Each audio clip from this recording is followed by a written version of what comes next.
रचना शीला प्रभुपाद द्वारा रचित लीला पुरुषोत्तम भगवान श्री कृष्ण। अध्याय 26 अद्भुत कृष्ण।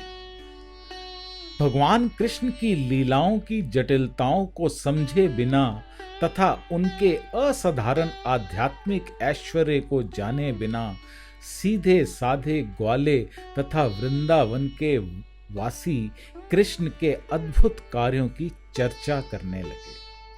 उनमें से एक ने कहा, मित्रों, उनके अद्भुत कार्यों को देखते हुए ये कैसे संभव हो सकता है कि ऐसा असाधारण बालक वृंदावन आकर हम लोगों के साथ रह सके। सचमुच ऐसा संभव नहीं है। जरा सोचो तो, अभी वे केवल 7 वर्ष के हैं। उनके लिए अपने एक हाथ से गोवर्धन पर्वत को उठाकर उसे धारण करना कैसे संभव हो सकता है? जैसे कोई गजराज कमल का फूल उठाए हो। हाथी के लिए कमल का फूल उठाना तुच्छ कार्य है। इसी प्रकार कृष्ण के बिना किसी श्रम के गोवर्धन पर्वत को उठा लिया है। अभी वे शिशु थे और ठीक से देख भी नहीं सकते थे, तभी उन्होंने पूतना जैसी बड़ी राक्षसनी का वध किया था।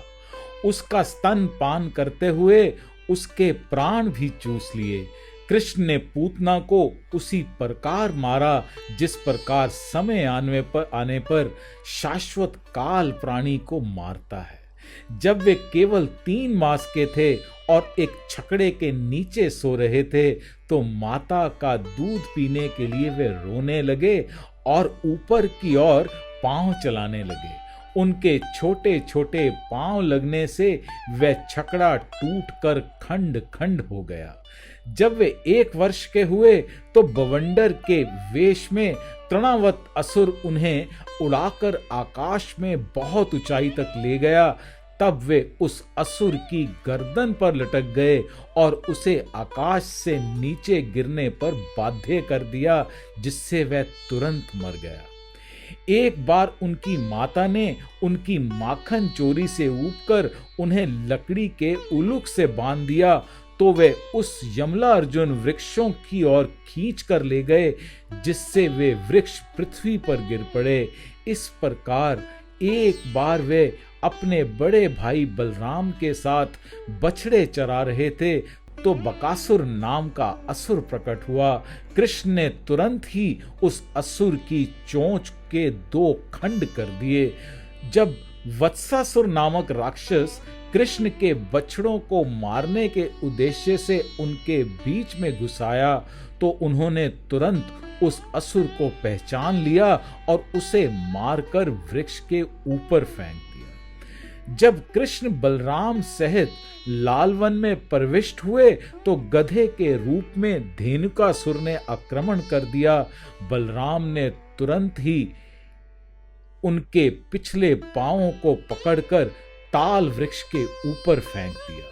यद्यपि धेनुकासुर के साथी अन्य गधे भी उसकी सहायता कर रहे थे, किंतु वे सभी मार डाले गए और तालवन सभी पशुओं तथा वृंदावन वासियों के लिए खुल गया। जब प्रलंबासुर ग्वालों के बीच घुस आया, तो कृष्ण ने बलराम से उसका वध करवा दिया। तत्पश्चात कृष्ण ने अपने मित्रों तथा गौओं को भयंकर दावाग्नि से बचाया। यमुना देह में कालिया नाग को दंड दिया और उसे यमुना नदी छोड़ने के लिए बाध्य किया, जिससे यमुना का जल विष रहित हो गया। नंद महाराज के एक और मित्र ने कहा, हे नंद, हम यहाँ नहीं जान पा रहे हैं कि आपके पुत्र कृष्ण के प्रति हम इतने आकृष्ट क्यों हैं। हमें उन्हें भुलाना चाहते हैं, किंतु हम उन्हें भुला नहीं पाते।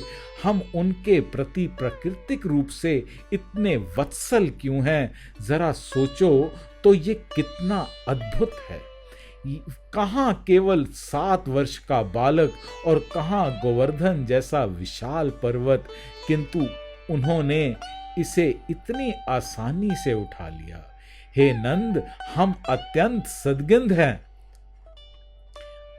हो न हो आपका पुत्र कृष्ण कोई देवता है, वह कोई सामान्य बालक नहीं है, हो सकता है वह भगवान ही हो।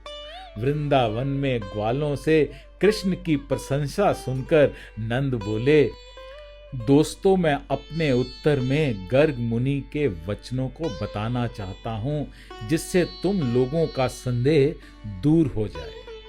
जब वह नामकरण संस्कार करने पधारे थे तो उन्होंने बताया था कि वह विभिन्न कालों से ये बालक विविध रंग धारण करके प्रकट होता रहा है और इस बार वह वृंदावन में श्याम रंग में प्रकट होने के कारण कृष्ण कहलाएगा।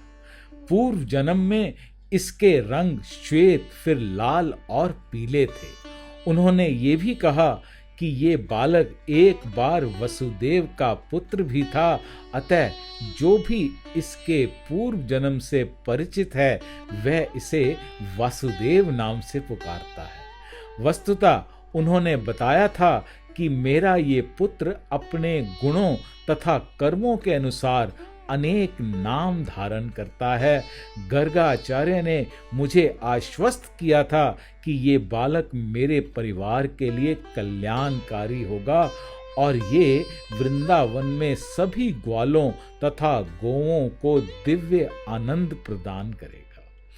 यद्यपि हम लोग अनेक कष्टों में फंसते रहेंगे, किंतु इस बालक के अनुग्रह से हम उनसे मुक्त होते रहेंगे।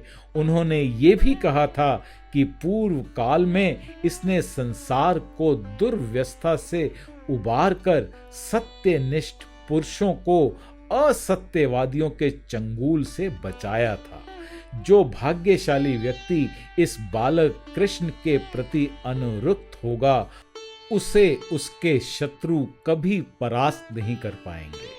कहने का तात्पर्य ये है कि ये बालक भगवान विष्णु के समान है, जो देवताओं के पक्षधर रहते हैं, जिससे देवता असुरों से कभी परास्त नहीं होते।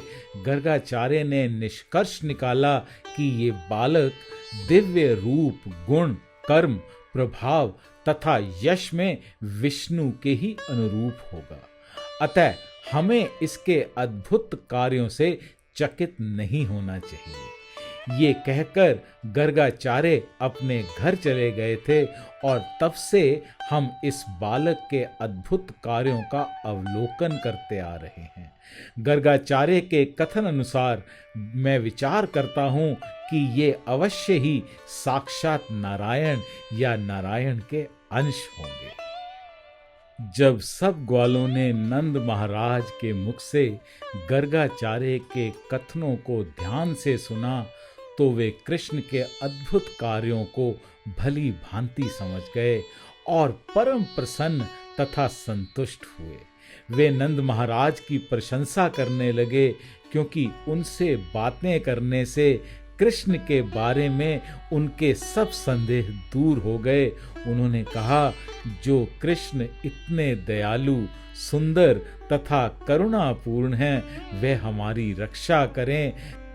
जब क्रुद्ध इंद्र ने मूसलाधार वर्षा के साथ उपल वृष्टि तथा प्रबल झंझा भेजा, तो कृष्ण ने तुरंत हम पर दया की और जिस प्रकार एक बालक कुकरमुत्ता उखाड़ लेता है, उसी तरह गोवर्धन पर्वत उठाकर हमें तथा हमारे परिवारों, गौओं तथा अमूल्य संपत्ति को बचा लिया। उनकी कृपा दृष्टि हम पर तथा हमारी गौओं पर यूं ही बनी रहे। हम अद्भुत कृष्ण की छाया में शांति पूर्वक जीवित रहें। इस प्रकार लीला पुरुषोत्तम भगवान श्री कृष्ण के अंतर्गत अद्भुत कृष्ण नामक 26वें अध्याय का भक्ति वेदांत तात्पर्य पूर्ण हुआ। हरे कृष्णा।